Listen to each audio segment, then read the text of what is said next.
구하라, 그리하면 너희에게 주어질 것이고, 찾아라, 그리하면 너희가 발견할 것이며, 문을 두드려라, 그리하면 너희에게 열릴 것이다. 구하는 이마다 받고, 찾는 이는 발견하고, 문을 두드리는 이에게는 열릴 것이다.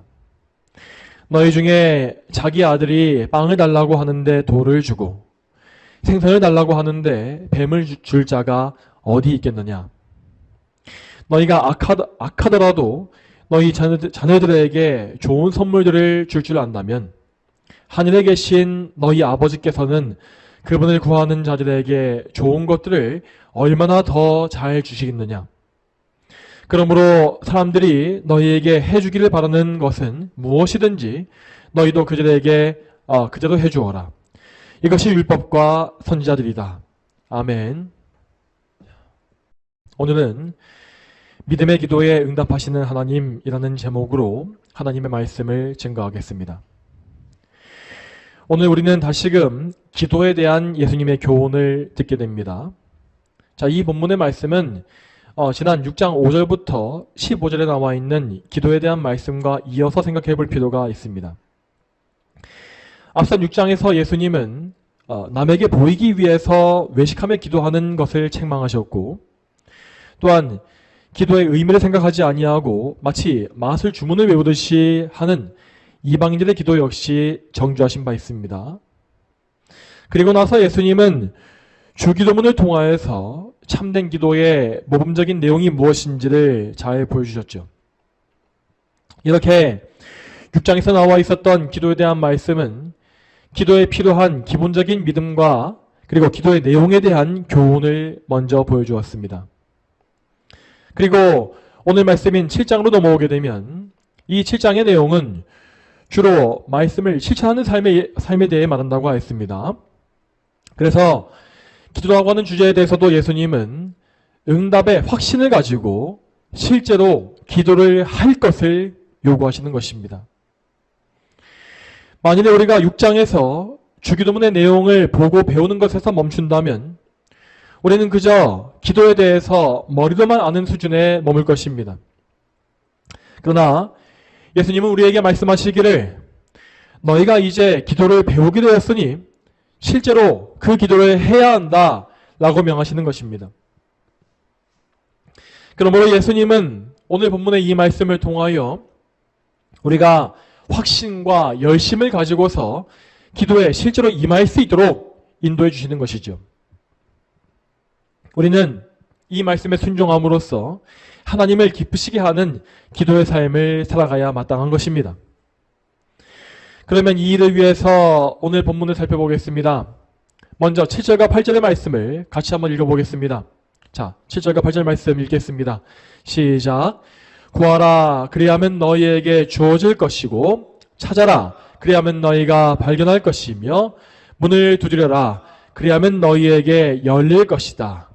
구하는 이마다 받고, 찾는 이는 발견하고, 문을 두드리는 이에게는 열릴 것이다. 아멘. 자, 이 말씀은 우리의 기도에 반드시 필요한 열심과 확신을 정확히 표현해주고 있습니다.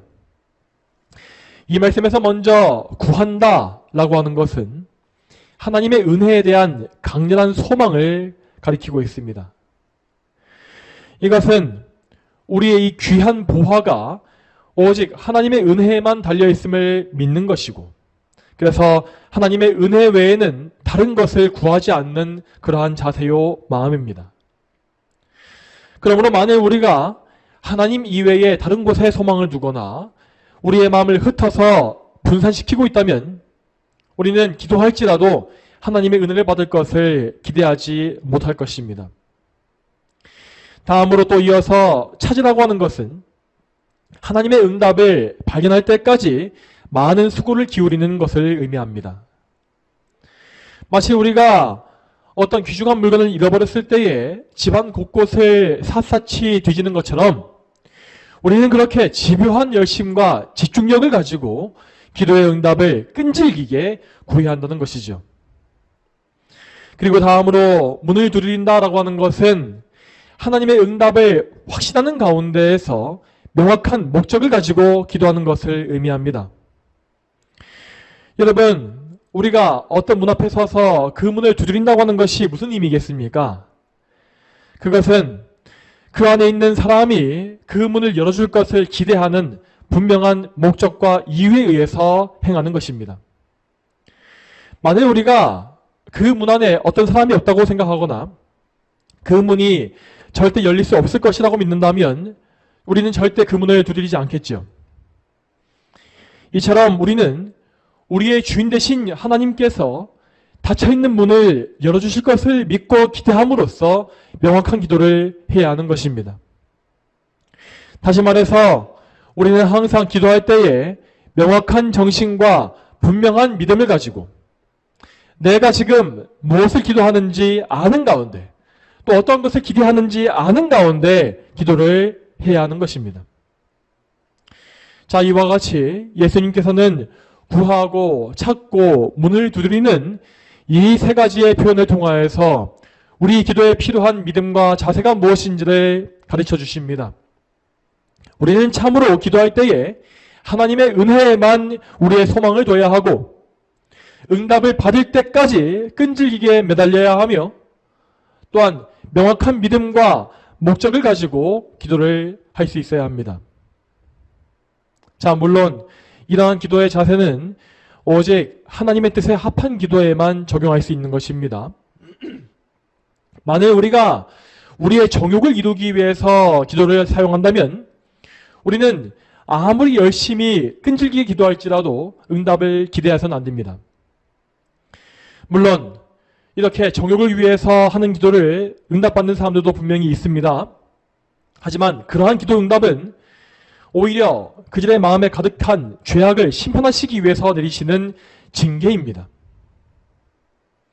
자, 그러므로 우리는 항상 우리의 기도가 하나님의 뜻에 일치하고 있는지를 생각해야 합니다. 우리는 우리의 필요를 구할 때에도 그것이 하나님께 영광이 될 수 있는지 아닌지를 고려해야 하는 것입니다.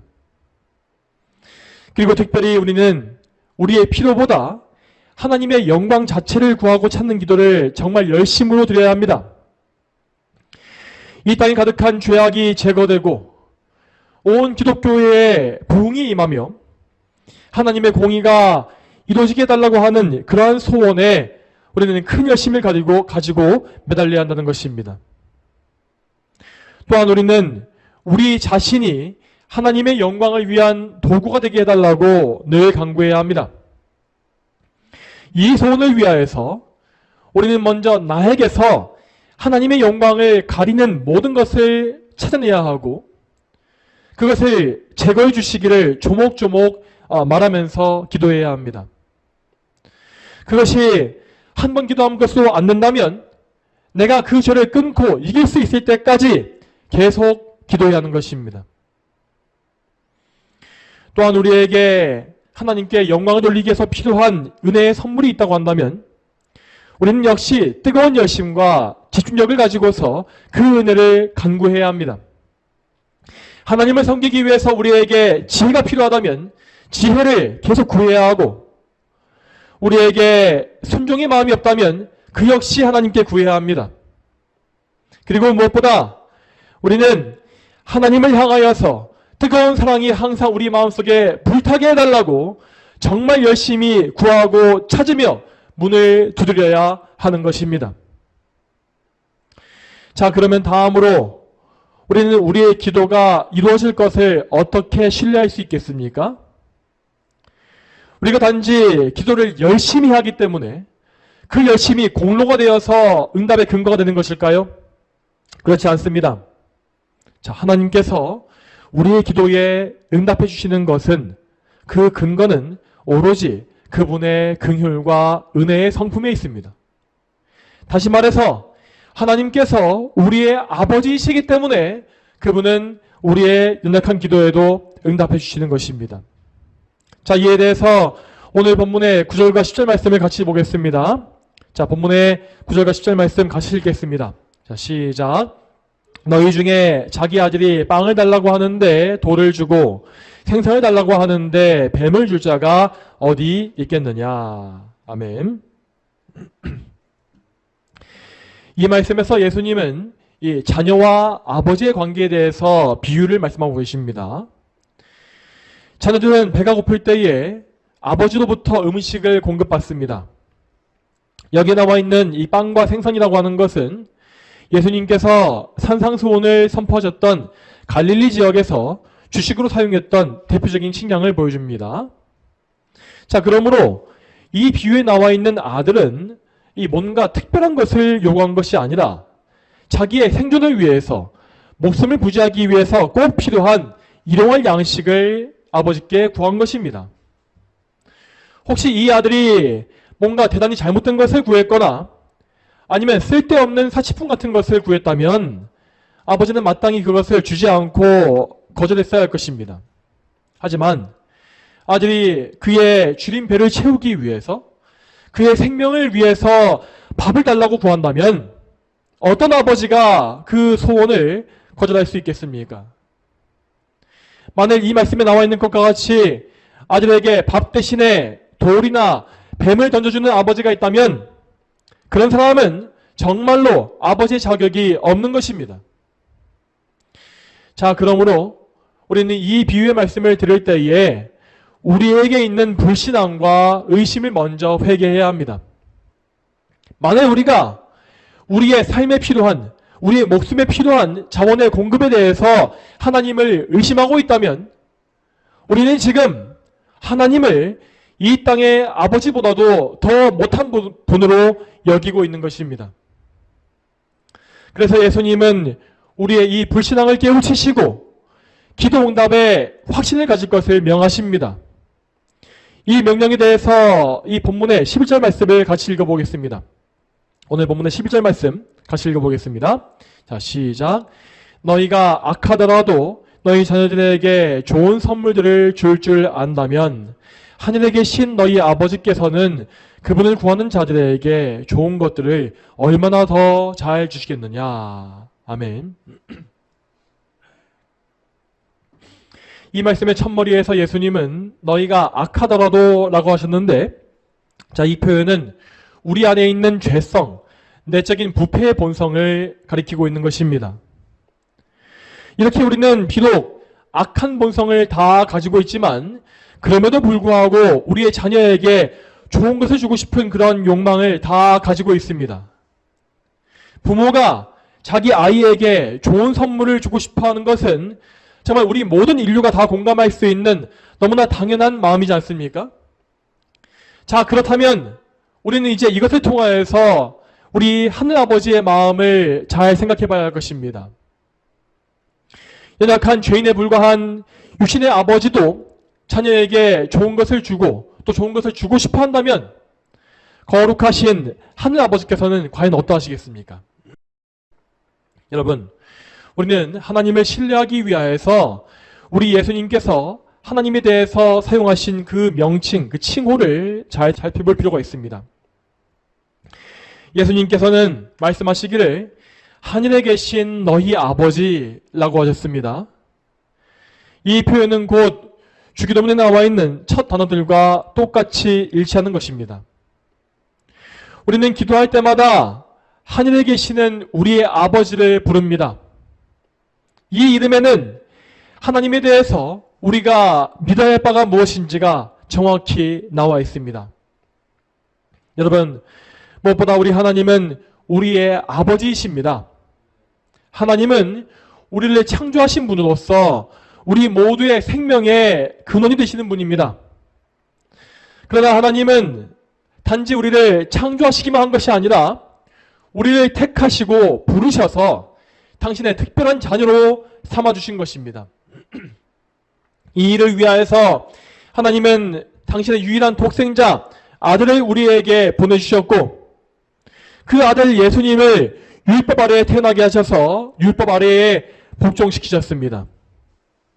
그리고 더 나아가서 하나님은 그분의 독생자 예수님에게 우리의 죄를 넘겨 씌우시고 우리가 마땅히 받아야 할 심판과 형벌을 내리셨습니다.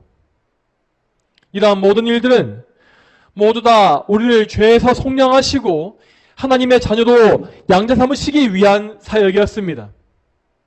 자, 이 은혜에 대해서 갈라디아서 4장 4절과 5절 말씀을 같이 보겠습니다. 갈라디아서 4장 4절과 5절 말씀 같이 읽어보겠습니다.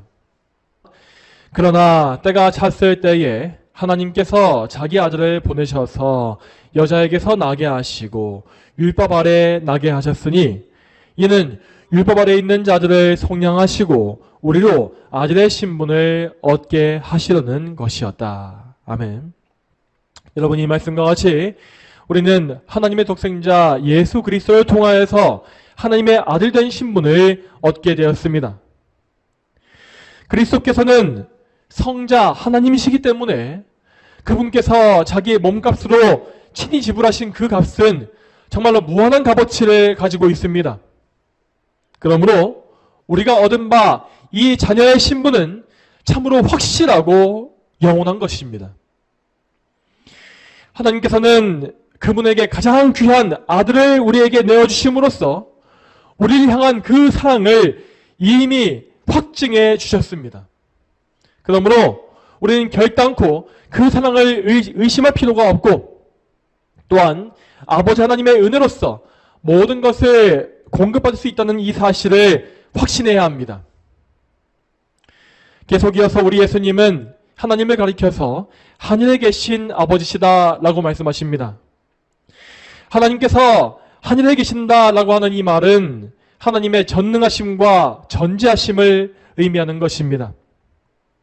하나님은 우리 인간과 같이 이 땅에 매여 계시는 분이 아니시며 저 하늘에서 시공간을 초월하여 이 땅을 감찰하시고 다스리시는 전능자이십니다.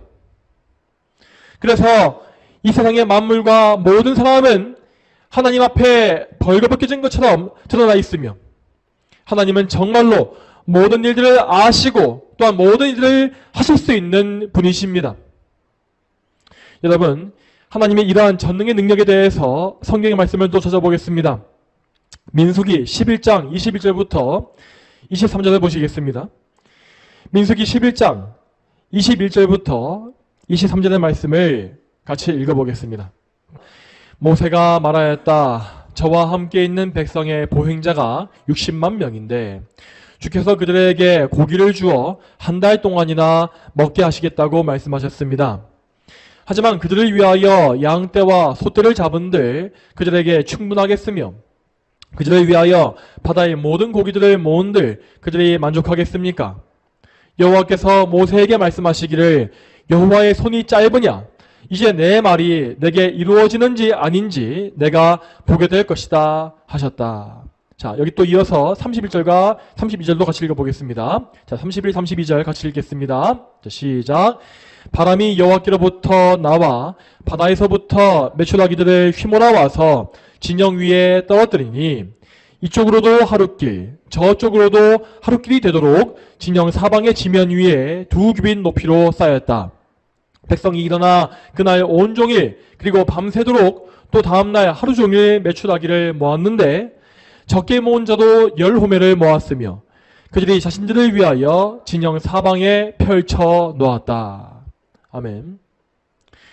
여러분, 이 말씀은 이스라엘 백성들이 광야에서 고기를 달라고 불평했을 때 일어난 기적을 보여주고 있습니다. 이때에 백성들의 원망이 얼마나 극심했던지 모세까지도 그것을 참지 못해서 차라리 자신을 죽여달라고 기도했을 정도였습니다. 하나님께서는 백성들의 이러한 악한 원망에 분노하셨고 그들의 마음에 가득한 탐욕만큼이나 엄청난 양의 메추라기 떼를 보내주셨습니다. 그러나 이것은 오히려 백성들의 탐욕에 대한 징계였으므로 이렇게 악하게 불순종한 자들은 메추라기 고기를 먹던 중에 하나님의 심판으로 죽임을 당했다고 기록되어 있습니다. 자, 여러분, 그런데 방금 읽었던 민수기의 말씀에는 진영 사방으로 하룻길이나 되는 면적의 땅에 메추라기가 2규빗 높이로 쌓였다고 되어 있지 않습니까?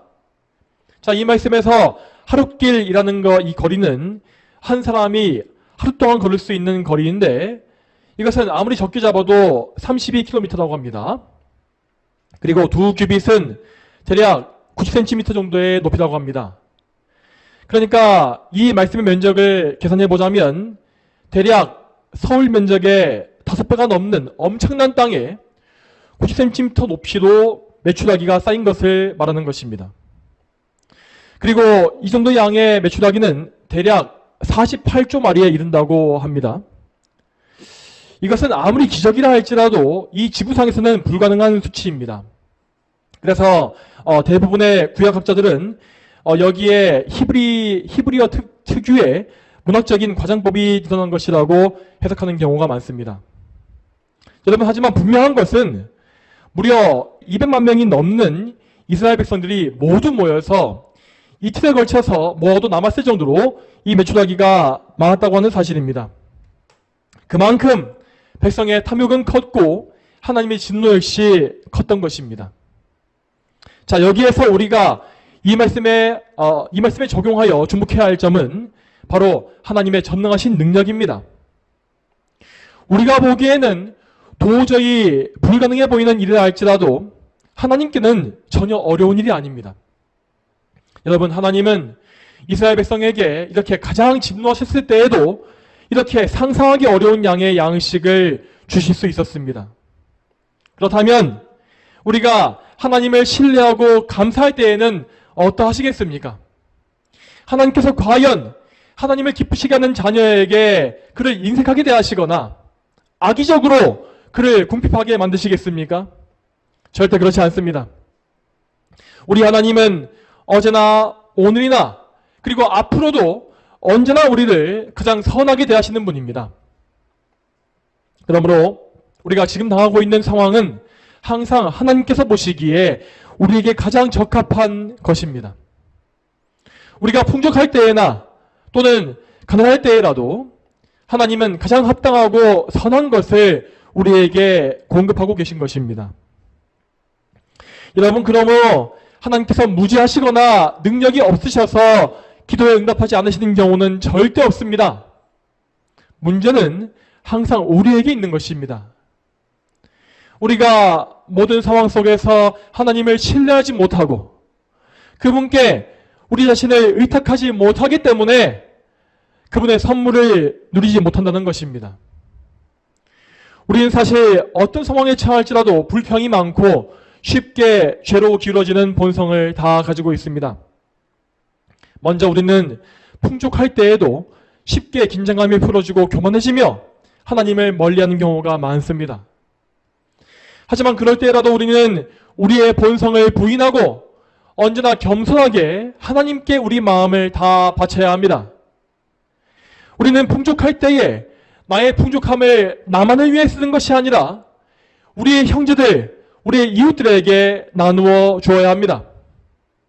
그것이 바로 우리 하나님께서 우리에게 풍족함을 주신 목적이기 때문입니다. 자, 그리고 이와 반대로 우리가 궁핍하게 된다면 우리는 너무나 또 쉽게 생활의 염려에 빠지고 하나님을 의심하거나 원망하는 경우가 많습니다. 앞에서 우리가 보았던 민수기의 말씀에서 이스라엘 백성들이 바로 그러한 죄악을 범한 것입니다. 그러나 우리는 이번에도 우리의 본성을 부인하고 하나님 앞에 범죄하지 않기 위해서 힘써야 합니다. 우리는 궁핍할 때에 가장 먼저 우리 아버지께서 전능하신 분임을 믿어야 합니다. 그리고 그 믿음, 그 신뢰함 안에서 우리의 모든 필요를 하나님께 하나하나 아뢰고 실제로 공급받는 믿음의 체험을 해야 하는 것입니다. 실제로 우리 믿음의 선조들은 정말 그러한 경험을 해왔습니다. 그들은 그들의 삶 속에서 만나와 메추라기를 내려주신 하나님을 신뢰했고 또한 오병이어로 5,000명을 먹이신 예수 그리스도를 바라본 것입니다. 그리고 그들은 실제로 그 믿음의 기도에 응답을 받아서 하나님께로부터 일용할 양식을 공급받는 그러한 은혜의 경험을 실제로 체험했습니다. 자, 그러므로 우리 역시 이러한 은혜를 구해야 합니다. 우리는 우리에게 맡기신 바 모든 소명을 충성되게 행하는 가운데 하나님께서 우리의 필요를 채워주실 것을 항상 구해야 하는 것입니다. 우리가 하나님을 아버지로 믿고 그분을 마치 어린아이와 같이 의지한다면 우리 아버지는 우리를 결단코 저버리지 아니하시고 우리에게 필요한 모든 선물을 충만히 공급해 주실 것입니다. 또한 더 나아가서 우리는 지금 나에게 주신 이 상황 속에서도 하나님께서 원하시는 것을 행해야 합니다. 하나님께서 우리에게 궁핍함을 주시는 것은 우리가 그분을 온전히 신뢰하도록 훈련하시기 위한 것이고, 또한 더불어서 우리 안에 있는 세상을 사랑하는 마음을 제거하시기 위함을 우리는 믿어야 합니다. 그러므로 우리는 궁핍할 때마다 이전까지 우리가 풍족할 때에 나의 정욕을 위해서 물질을 허비했던 것들을 회개해야 할 것이고, 또한 여전히 지금 내 삶에서 하나님 보시기에 악하거나 불필요한 것들을 제거해 나가야 하는 것입니다. 우리는 사도 바울이 기록한 바와 같이 풍부나 궁핍이나 모든 형편에 처하는 비결을 배워야 합니다. 마치 어린아이가 어른으로 자라가면서 세상을 살아가는 지혜와 방법을 터득하듯이 우리는 영적인 면에서도 계속 자라가면서 하나님께 영광 돌리는 비결을 알아가야 하는 것입니다. 여러분, 하나님은 참으로 지혜로운 아버지시기 때문에 가장 현명한 방법으로 우리를 계속 가르쳐 가실 것이고, 또한 항상 선한 길로 우리를 인도해 가실 것입니다. 자, 그러므로 우리가 항상 해야 할 일은 나의 삶에 대한 근심이나 염려가 아닙니다. 우리가 해야 할 일은 무엇보다 하나님께 믿음을 구하는 것입니다. 나의 믿음 없음과 믿음의 약함을 솔직하게 고백하고 나에게 굳건한 믿음을 더해달라고 간절히 구해하는 것입니다. 그리고 나서 우리는 하나님께서 부어주시는 믿음을 가지고서 오직 하나님의 영광을 위하여서 우리의 온 힘과 지혜를 짜내야 합니다.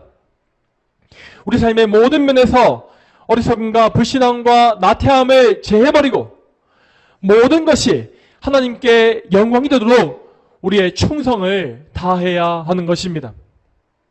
이 과정에서 지혜가 부족하시면 지혜를 구하시고, 열심이 없다면 열심도 역시 하나님께 구하십시오. 그리고 무엇보다 예수 그리스도와의 연합이 더욱더 굳건해질 수 있도록 기도하시기 바랍니다. 우리는 예수님과 연합관계가 온전할 때에만 예수님을 닮아갈 수가 있고 삶의 모든 면에서 아버지 하나님을 기쁘시게 할 수가 있습니다. 그러므로 우리 예수님과 같이 아버지 하나님을 전적으로 신뢰할 수 있게 달라고 늘 간구하시기 바랍니다. 우리는 오직 예수님과 굳세게 연합할 때에만 하나님을 우리의 아버지로 믿고 알 수 있으며 아버지의 공급하심을 신뢰하면서 안심할 수가 있습니다. 정말로 우리 모두가 하나님을 우리의 아버지로 믿고 신뢰할 수 있게 되기를 간절히 소망합니다. 자, 그러면 계속하여서 오늘 본문의 마지막 12절을 보겠습니다. 마태복음 7장 12절 말씀을 같이 한번 읽어보겠습니다. 자, 시작. 그러므로 사람들이 너희에게 해주기를 바라는 것은 무엇이든지 너희도 그들에게 그대로 해주어라. 이것이 율법과 선지자들이다. 아멘. 이 구절은 보통 사람들이 황금률이라고 부르는 유명한 말씀입니다. 그런데 우리는 과연 이 말씀을 황금률이라고 부르는 것이 합당한지를 잘 생각해 볼 필요가 있습니다. 자, 왜냐하면 황금률이라고 하는 이 단어는 신학자가 아니라 인문주의 철학자들이 붙인 이름이기 때문입니다. 그들의 이러한 이름을 붙인 이유는 인간 사회의 문제를 해결할 수 있는 이치가 이 말씀에 있다고 그들이 보았기 때문입니다. 그러니까 이런 것입니다.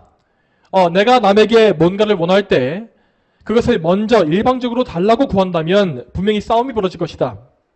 하지만 만일 내가 그 사람에게 내가 원하는 일을 먼저 해준다면 결국 나는 내가 원하는 바를 그에게서 얻을 수 있을 것이다. 이런 것입니다. 여러분, 하지만 이러한 생각은 결코 성경이 말하고 있는 이웃사랑이 아닙니다. 이것은 어디까지나 내가 원하고 있는 것을 얻어내기 위한 이기적인 욕망에서 나오는 생각이죠. 예수님께서 이 본문에서 말씀하시는 것은 결코 그러한 이기적인 마음이 아닙니다. 그러므로 사실 이 말씀을 황금률이라고 부르는 것은 기독교적인 관점에서는 전혀 올바르지 않은 일입니다. 자, 그러면 이 말씀의 진정한 의미는 무엇이겠습니까? 우리가 12절 말씀에 대해서 먼저 알아야 할 사실은 이 말씀이 앞에 나와 있는 7절부터 11절까지의 말씀을 보충하고 완성하는 역할을 한다는 것입니다.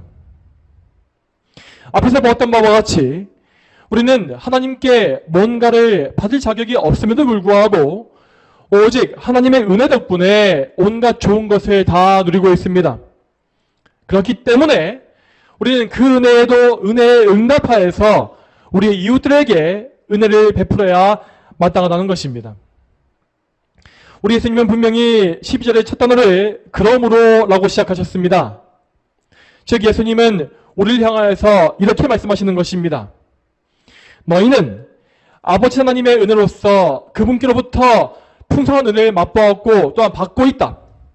그러므로 너희가 그 은혜를 진정으로 받아보았다면 너희 역시 너희 아버지께서 너희에게 하신 것과 같이 너희 이웃들에게 좋은 은혜를 나눠주는 사람들이 되어야 할 것이다. 여러분, 참된 그리스도인들은 결코 받기만 하는 사람들이 아닙니다. 하나님께서는 우리에게 무한한 은혜를 주시는데 그 은혜를 주시는 가운데에서 우리가 그 무한한 은혜에 대해서 합당한 열매를 맺기를 바라십니다. 그러므로 우리는 은혜의 열매로서 참된 사랑을 행해야 하는 것입니다. 이 사랑은 우리 예수님께서 말씀하신 바와 같이 나의 마음과 목숨과 뜻을 다하여 하나님을 사랑하는 것이고 또한 나의 이웃을 나 자신과 같이 사랑해 주는 것입니다. 이 두 가지 중에서 두 번째의 사랑, 나의 이웃에 대한 이 사랑이 바로 오늘 본문 12절의 내용인 것이죠.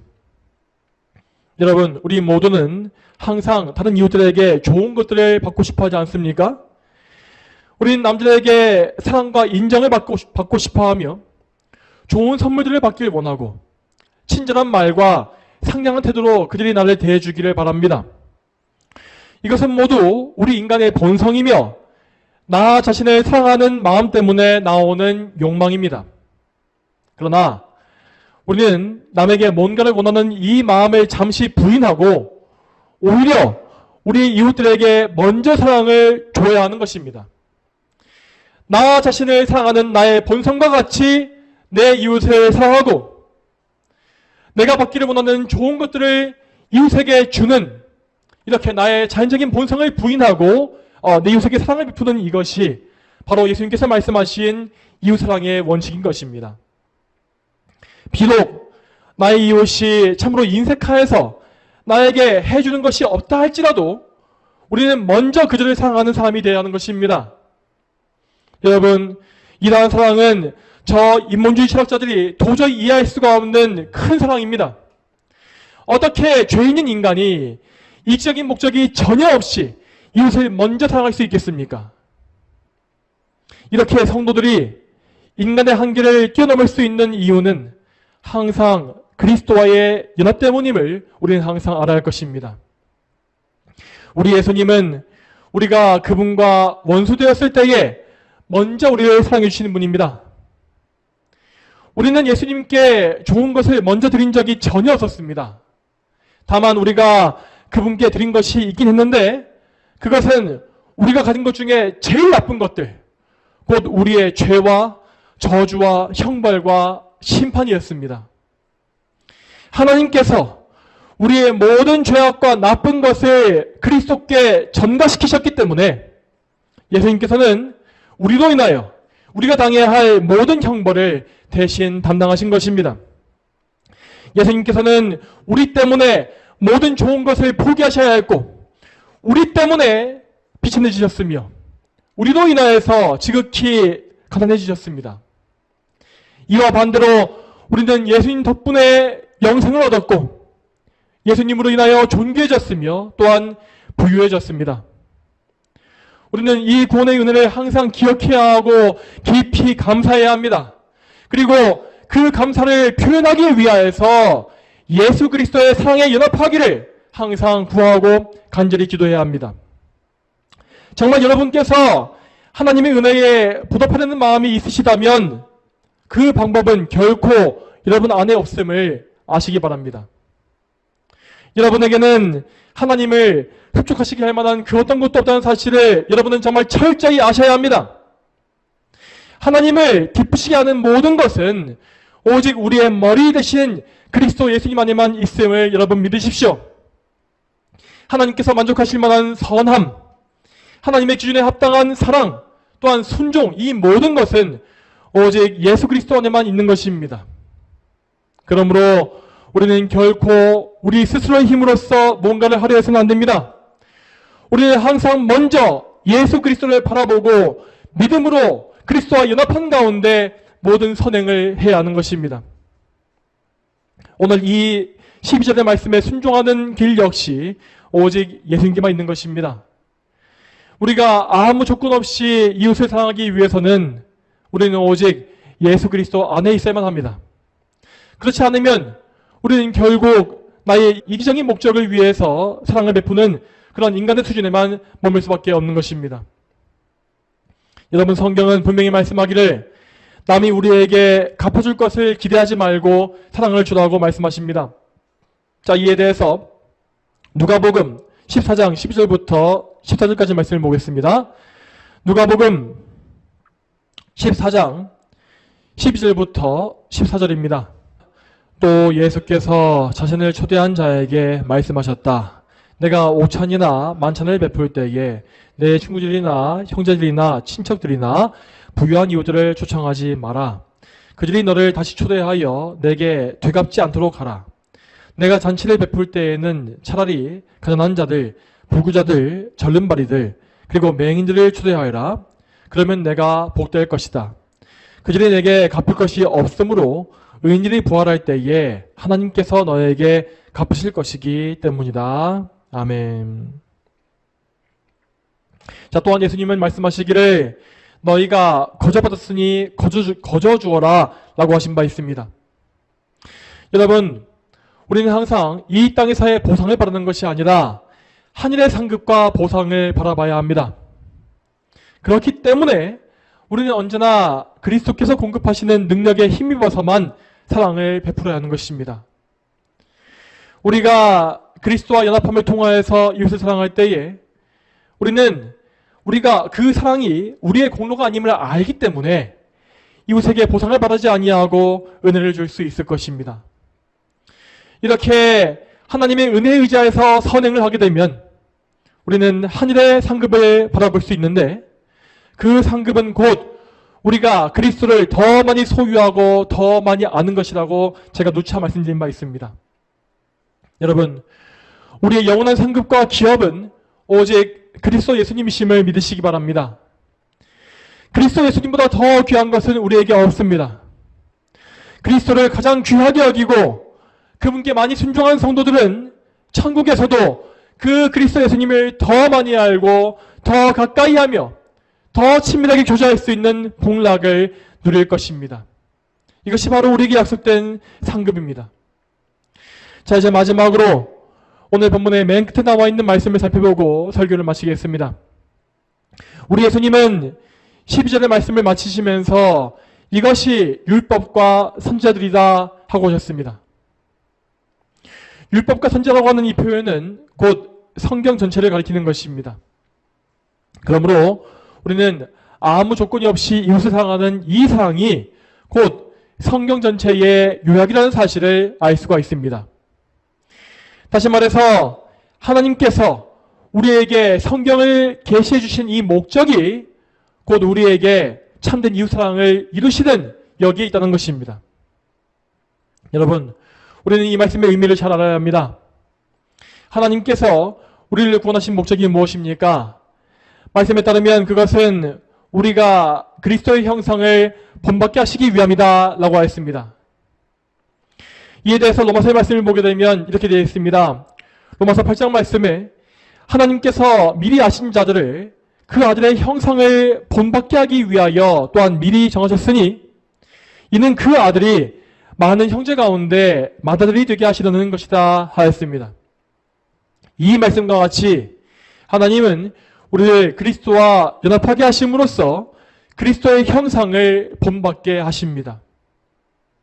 그러므로 모든 성도들은 성화의 은혜를 입음으로써 정말로 그 삶 가운데 그리스도와 같은 성품과 모습을 갖추어 가게 되는 것입니다. 이러한 은혜로 말미암아 우리는 우리 예수님과 같은 사랑을 소유할 수 있는 것이고, 그래서 아무 조건이 없이 우리 예수님과 똑같은 그런 사랑을 이웃에게 베푸는 참사랑의 열매를 맺을 수 있는 것이죠. 바로 이 열매를 우리에게서 거두시기 위하여 하나님은 우리에게 구원의 책인 이 성경을 허락해 주신 것입니다. 사랑하는 성도 여러분, 우리는 우리 안에서 그리스도의 형상을 이루어 가시는 이 하나님의 뜻을 알고 있어야 합니다. 그리고 우리의 이 모든 삶이 그 하나님의 뜻을 이루는 데에 집중될 수 있도록 항상 우리의 마음을 하나님께 드려야 합니다. 만약 우리가 우리의 정욕을 쫓아간다면 결국 우리는 정욕의 열매만을 맺을 것입니다. 하지만 우리가 성령님을 따라간다면 우리는 성령의 열매를 맺음으로써 그리스도의 형상을 이루어 갈 것입니다. 저와 여러분 모두가 오늘 말씀과 같이 하나님 아버지를 전적으로 신뢰하며 또한 그리스도의 형상을 이루어가는 그러한 복락을 누리게 되기를 축복합니다. 다 함께 기도하겠습니다.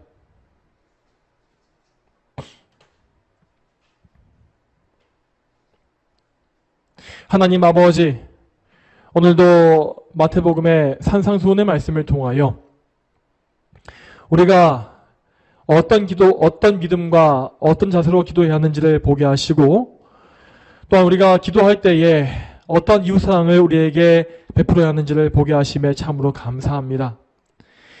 하나님, 우리는 항상 기도를 통하여서 하나님의 놀라운 좋은 것들을 받을 수가 있으며, 기도를 통해서 저희 자신을 겸손히 낮추고 온전히 저희 자신을 맡길 수 있음을 고백합니다. 또한 우리가 이렇게 하나님의 은혜를 받을 때에 우리는 그 은혜에 감격하여서 그 은혜의 열매로서 우리 이웃에 대해서 아무 조건 없는 사랑을 베풀 수 있음을 믿습니다. 하나님, 우리가 참으로 우리에게 은혜를 주신 하나님의 뜻을 알길 소망하고, 또한 우리 안에 예수 그리스도의 형상을 이루길 원하시는 하나님의 뜻을 또한 이루어가기를 소망합니다. 주여, 이 일을 참으로 우리에게서 이루어 주시고 참으로 성령 하나님께서 우리를 붙잡아 주시어서 늘 예수 그리스도와 우리가 연합하게 하시고 예수 그리스도의 공로를 우리에게 늘 덧입혀 주시옵소서. 이 모든 소원을 하나님께 올려드리고 또 응답받을 것을 믿사오며 이 모든 기도 살아계신 예수님의 이름으로 기도 올립니다. 아멘.